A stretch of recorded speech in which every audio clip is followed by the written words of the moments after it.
Cascade Hoops Talk, Billy D. Hey, I got Taylor Jarvis. He's the head men's basketball coach, Missouri Baptist. They are the Spartans. Coach, you just were announced as the head coach in June. What's it been like? Has it been like drinking through a fire hose? Yeah, I mean, so I've been here, 5 years as an assistant, and it comes at you quick when you get that next seat. The top man in charge, I guess you could say. There's a lot more duties, I guess, that come in. And when I got the job, we had about 6 spots that we needed to go out and still fill. And, the biggest part was recruiting and getting the guys in to make sure that we were ready to be competitive and continue to compete for conference championships in the AMC. But, man, it's been a blessing. Like, I've loved my time at Missouri Baptist. The people make this college so special. And ever since I've been on campus here, I haven't wanted to leave. So when I was announced and I had conversation with Jeff about getting the job and our former coach, Coach Ingram, Preston Ingram, who's now at Maryville, it was a blessing. And it's a dream come true. I love the area. I'm from the St. Louis area, so this is home to me. I've got a lot of support from our athletic director, Jeff Four. And like I said, I love this university, and I have a lot of passion about it. So it's been a fantastic start, and I got a great group of guys and a great staff, which has made the transition a lot easier. I know you play your first game at the Abe Lemons Classic. We're going to talk about that. But up till now, what has been strikingly different to you as the head coach versus the last few years as an assistant?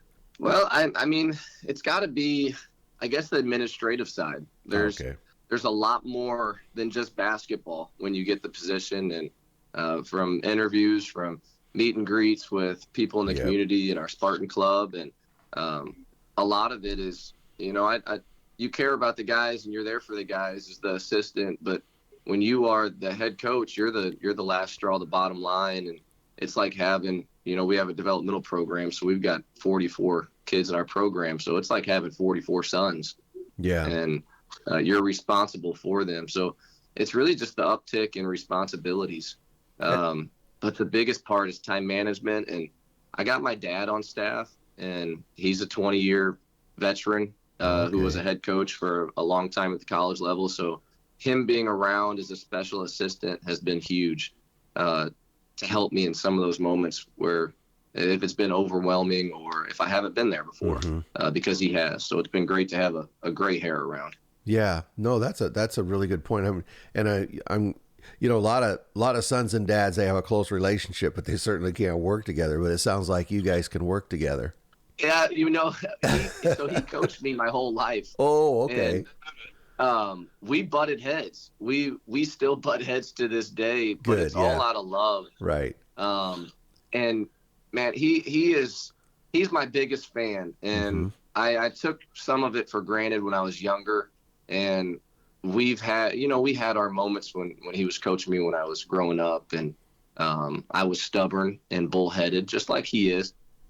But with age, I've been able to grow an even closer relationship with him, and it was a no-brainer. I told him a couple of years ago, if I ever get a chance to have you on staff, you're going to be my first phone call, because I love him and I respect him so much, and our relationship has blossomed because of some of the hard times we've gone together, because we're both bullheaded. Right. But there's nothing like it. It is family is super important to me, and to be able to go through a journey and a transition like this with my dad right there beside me is something that means a lot to me. Taylor, you talked about having to put a team together. Let's just talk about your team for a minute. I've been going through it. You get about half your minutes and half your scoring back. So you have several seniors, which is good, right? Because you guys were pretty good last year. You lost in that final against Central Baptist for the conference championship. So you had a really good team. I think you were 21-10. Yes. But this year you've had many spots to fill. And, you've got guys from really varied backgrounds, right? Like, Northwest Kansas Tech, one guy Ty Elder, he played at Cameron, Moses Gordon over at Polk JC, another guy from Midwestern State, Ripon College. So you bring these guys from all these different backgrounds, right, and different styles. How hard has that been to blend that all together? It had its it had its challenges at early, and we run a conceptual motion. And my background is player development. Yeah, I saw that. So it's really trying to bring out and give these guys the tools to be successful in our offense, as well as create those defensive habits. So the first couple of weeks, it was really just labeling, creating a clear vision for our guys on what you do really well, what your role is, what we need from you, and how your tools fit into our offense as well as our defensive structure, and then continuing to build their toolbox and show them different ways to get involved on the offensive end, especially because it's a conceptual motion. It's open, and we have a few sets that we'll sprinkle in within that, but it's trying to, showcase the abilities that all these guys have and kind of how they fit in. But it definitely had its struggles. When you bring in that many transfers, you're always kind of reteaching either bad habits or reteaching how you want them to move and the positions you want them to be in on the defensive end as well as the offensive end. But we've had a lot of success in my past 5 years here with transfers. So the transition, I've got experience working with a lot of transfers from different cultures and different teams and different schemes. So I have some experience in trying to help them and bridge them into what we do. Taylor, is it tougher to bring them together as an offensive unit or to get them all on the same page as a defensive unit? That's actually a great question. I would say, early on, we had a lot better success offensively because we've got some good, talented guys that can shoot it. And the first couple layers of the offense are pretty basic. And as long as you can get to the right spots in the spacing and play with the right pace, it fixes itself. I'd say early it's defense. Just trying to recreate because, all of them are coming from different schemes, have had different terminology, have done different things in ball screen coverages or double aways or pin downs. So it's reteaching the foundation of the defensive side. So I would say the defensive side is where we would see struggles early on. And then once you get those down, I think then it kind of switches to the offensive side when you start to add in more layers and then you start to add in some sets and it's really trying to create that offensive culture. That's when I think the offensive side gets a little bit trickier for them. Okay. So I think it fluctuates. You just brought over Chris Forrest. He's an associate head coach. You just brought him on staff recently. What is his skill set, and why was it important to bring him on? So Chris is fantastic, and him and I are really close. I can tell him anything, and we can have real conversations. He's actually been with the program the past 3 years as a volunteer assistant and then a GA. And him and I have grown a really good relationship, and we're close like brothers. And it was really valuable for me to have him on staff because he has head coaching experience at the high school level. We see eye to eye offensively and defensively, and then his background is player development as well. So he sees the vision that I see about, we have a vision for each player. We don't vary for that vision. We believe in our guys. We develop our guys. We focus on how to add more tools to their toolbox to set them up for success. And we empower our guys. And to have somebody that is very like-minded, especially in my first go-around that has head coaching experience, it's really valuable for me. So he was extremely important for me to keep and to promote into that position. He has relationships with the guys as well, and he is one of the best skill developers in the country. And his ability to connect our offense as well as defensive strategies to the player development side and the individual development. And he's in the gym with our guys all the time. It's invaluable. And he's done a great job in moments where, end of the game moments or ATOs, he always has stuff because he's been in those moments when I'm still, getting groomed because it's a first time for me. So to have him to lean on has been huge. Let's take a couple minutes and talk about some of the players you have back. A couple of key scorers come back. Brevin McMullen, Evan Palmquist. They both played. Oh no, never mind. I read the wrong line. But they both played significant minutes last season. Talk about the importance of those two. Yeah, those two are special to me. So Brevin, his dad, Jerry, was actually coached by my dad at Maryville University. Oh, okay. And I've known Brevin since he was a kid. And Brevin kind of popped around. He went to Link Gear, and then he went Division II to Missouri Southern, and then he went to Mineral Area, which is a great junior college. And he didn't have great experiences. And when he got here, he shot the ball extremely well. He scored the ball for us, and he's been a critical piece to what we do. So getting him back was huge because him and I have such a great relationship. He's a huge part of the culture. He knows what I want, what I expect, and how to bring guys along. He's an emotional leader of the team. And I think that, and I believe, and I know he's going to have a great year for us. He's been one of our top players in our scrimmages as well as practices. So to have a guy that's 6'5", that can score from all three levels and can shoot the ball at a 44% clip is huge. Yeah. And then the relationship side is even bigger in a first-year head coach, to have somebody that, I can have real conversations with, and he knows me, and I've known him for a long time. And then Evan Palmquist is a dynamic, combo guard, and I recruited him hard out of Lamar State Port Arthur, and we built a really good relationship over those years. And he ended up signing with UTPB Division II after that, and things didn't work out there, so we got him back on a bounce back. Yeah. And, I'm really grateful to have him around because, like Brevin, him and I have a really close relationship, and I know I can count on those two guys. And, if moments get tough, we can have real conversations. Yeah. So the production they're going to have, the production is the production. They're going to create the numbers, and they're going to be good players for us. But to have a close-knit relationship like we do with two guys that are going to be some of our top scorers and our leaders of our program in my first year is huge. It sounds, just listening to you, it sounds like a tight group with both the players and your staff. Everybody being tight, being on the same page is a huge priority of yours to make sure it's a strong relationship. Yeah, I always tell people I would teach if I didn't coach. And my grandpa was a coach, and my dad was a coach. And to me, it's about developing young men through the game of basketball. Mm-hmm. And I really do think, the Lord put me here in this position to mentor and to help these guys grow as young men. And to be able to do that, you have to have good relationships, and everybody has to see kind of eye to eye and have the same vision for each other. And to have a close-knit staff and a group of guys that buy into that is special. And I tell our guys all the time, like, I don't want you to win for me. I want you to win for yourself. And I'm here to be a tool to try to help you and put you in the right position. But at the end of the day, I want people to see us and say that group plays really hard and they play together.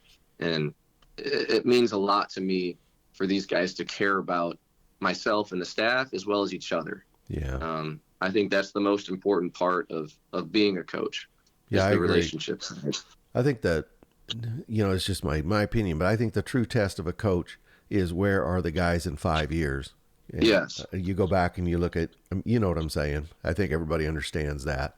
But it's gotten so much better in college athletics, where people have, a good education, and, they build the life skills along with the basketball or football skills. It used to be they were almost throwaway athletes in college. I mean, I'm an old guy. I remember that, they'd leave school without a degree, and it was a mess. But, most programs now, guys leave the basketball or football program or whatever, and, they have a good education, and they end up having a good life.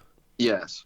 And I saw that firsthand with my dad. And to be able to see, it was really special for me to see some of his players like light up when he would come around. Oh, wow. When they would come back. And that's what stands in my mind more than the wins and losses when I would watch him coach.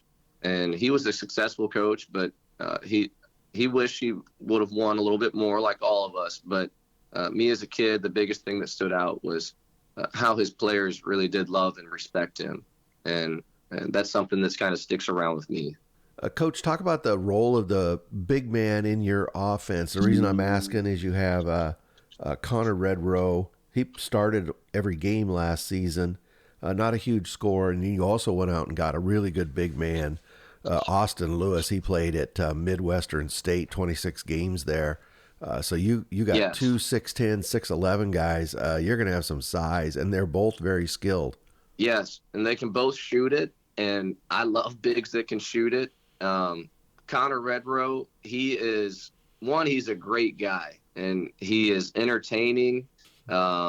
He's kind of a class clown at times, but he's our foundation on the defensive end, as well as somewhat on the offensive end, because he's in a lot of playmaking positions. But he's our rock, and he's going to be a huge piece to us. This is last year. I'm extremely invested in him, and he's extremely invested in our program and having success this year. He's going to be key. He came back. He's a little bit heavier than last year, which is good. So he put on a little bit of muscle, as well as he's shooting the ball better than he did last year. He struggled a little bit. He's going to shoot a lot more threes this year because he's more of a facilitator. He'll do a lot of the dirty work. He can shoot. His back to the basket game is something that we're still trying to develop. Okay. But I think he can score it a little bit more this year if he uses his shooting ability. But he's a big time piece. I love me some Connor Redrow. I'm going to miss him so much after he graduates. But I was talking the other day. I'm so excited to see where we're at on senior night. It's going to be an emotional night for me with Connor on senior night because he is really special to me, and he's been special to our university and our team.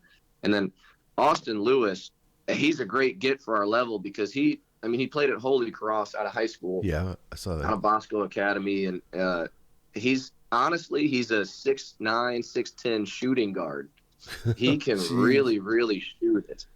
And to have a versatile piece like that can play the 5 and the 4, it's going to give a lot of teams trouble. And he's a rim protector, and he can run the floor like a deer. Wow. I am extremely excited for Austin this year, and he's going to be a critical piece to our success because of his ability and his understanding. And he's been around high-level basketball, and he brings high-level habits to our program. Yeah. So he was a huge get for us, and he's a great guy as well. He's quiet. He's more reserved, but he helps our guys out. He communicates when he needs to be, and when he does talk, people listen. I have a question before we talk about that Abe Lemons Classic you're heading down to. When I was going through some of your transfers and trying to track them through, do you have somebody on staff that has an abacus or something to figure out how many years these guys? How do you keep track of their eligibility? Because you'll go one place that says they're a senior, and then they're a senior again, and I honestly just get confused by it all. How tough is that? It's tricky. So Tylen Elder, who was at Cameron, and then he was at Louisiana Tech, and he was at Collin. He had so many transcripts because he took summer classes, and he's been all over. So putting his eligibility in and getting him in, Iris Dixon is on campus, and she helps us with all that. She used to be the women's coach here. She's a saint because she has to deal with every single athlete's eligibility and helping them. And this year especially, we had guys that came from all over, and in the past we've been transfer heavy. Mm-hmm. So we've kind of gotten used to it, but it's tricky tracking it down, especially now with the COVID year, and some of our guys had medical redshirt years and a hardship year. So it's keeping up with it. I rely on Iris a ton. That's good. You got somebody on staff who's but see, this is good. This is the last year of the COVID year. As a fan, I'm glad these guys got their year back. I'm not saying that, but wow, as a fan, it's hard to keep track who we, some guys are like, you swear, you look at me, you go, they've been around since 1999. They just, and they played in 3 teams in the conference, and you know what I'm talking about. But I think some of that will settle down the 5th year going away. Yes, I agree. And I think it'll put more of an emphasis back on, getting some high-level high school kids. And I still work with high school kids in the area, and for a little while it was harder for them to get recruited, but it's starting to pick back up a little bit. Yeah, which I think is good for the game. That entire, decision tree for coaches is, A lot of places where traditionally build the high school, throw in one or two transfers as needed. A lot of other programs have always been, we're just going to load up with the transfers, and just bring in super skilled guys for a year or two. But everybody now is having to rethink that because of, the whole transfer thing, well, with the COVID. But Yeah. now if you get a really good freshman, are you going to end up losing them, right? Because we've seen some examples of that as well. So Yeah. I don't know where it's going to end up. What are kind of some of your thoughts on that? Yeah, I mean it's a tricky landscape, and I want to get back, since my side or my background is development. I want to tap back in to more high school kids. And Tyson Williams is a kid from Cape, and he's more local. He's about an hour and a half south of St. Louis, and he's a high school kid. He's redshirting this year, but he's going to have a great career here at Missouri Baptist. And I would like to bring in a few more high school kids now, because it goes back to the relationship side. I want to build genuine relationships with these guys, and hopefully they stay 4 or 5 years with me. On the other side, if they do transfer out, then it's something that's kind of real now and that happens. Exactly. But I think those guys that you can get out of high school, they can really be true foundational pieces to really build a good culture. And even if you look through the national tournament at almost any level, there's some teams that are built strictly through the portal. But there's honestly a lot of teams that have guys that have been with them for a while. And I feel like it creates a really good culture. Those are guys that's been with you. They know how, you talk, how you interact, what the expectation is. I think it's really important to have guys like that. And everybody needs their glue guy. Yes. You can't have 12 guys that want to start. You got to have guys that can buy into different roles. And, like Preston Fortner for us, he came in on a JV or developmental scholarship, and I've known him since sophomore year, and I used to train him. And to see his progress and where he's at now is special. It's special to me. And he was a guy that we got out of high school, and now he's probably going to start for us at the point guard spot. Wow. And he knows what the expectation is, and he's only gotten better, and he's bought into everything. So it's just important to have guys like that. Yeah. And they can really vouch for you as a coach and vouch for you as what your culture is. Abe Lemon's Classic. It's a great opportunity for your program. We get to start the RIP, and my first official game as a head coach is against one of the best teams in the country. It's how I would prefer. You got 2 tough games there. Yeah, and I'm excited. I really do feel like we are ready to compete at that level. We feel we have the guys that can compete at that level. We feel like we have a really solid team, but we're going to be ready. Oklahoma City does a fantastic job hosting. Before I let you go, I want to talk to you about the conference, the American Midwest. And I officially apologize to your conference for kind of overlooking it a little bit last season. Well, part of it is you got to earn that status. And shout out to Sam and shout out to CBC and Columbia, Coach Brock up there, for getting out there and competing and winning games. And it's something that the AMC, we haven't done as much. So I feel like our conference is ready. Coach Brock at Columbia College, they are solid. Like, that's how everybody's going to describe them. They play their way. They're post-centric, and then they play perimeter outside. They always have guys that can really shoot it. Colin Parker is a heck of a player.